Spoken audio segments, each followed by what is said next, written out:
আমি কি দুর্গাপুর ছিল বলকে? এইটা কোন জায়গা? এইটা হ্যাঁ অনেক জল ছিল। ওইখানটা থেকে দেখাবো, ফোনটা পড়ে গেলে শেষ। না কেন পড়বে? ইস, এটা হচ্ছে আমাদের 6 গেট। মন্দিরটা দেখা, তবে মন্দিরটা দেখাতে গেলে সামনে যেতে হবে। এটা হচ্ছে বজরংবলী মন্দির।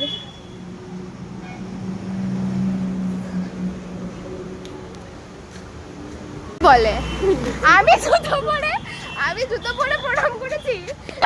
জুতো পরে প্রণাম করতে, হ্যাঁ জুতো পরে প্রণাম করে। ও হয়ে গেছে তো কি হয়েছে, আমি আসবো না। ও করলে দোষ, আমি করলে দোষ না। না আমি পাপ করিনি, তুই ভেবেছিস তুই পাপ করেছিস, এবার তুই পাপি।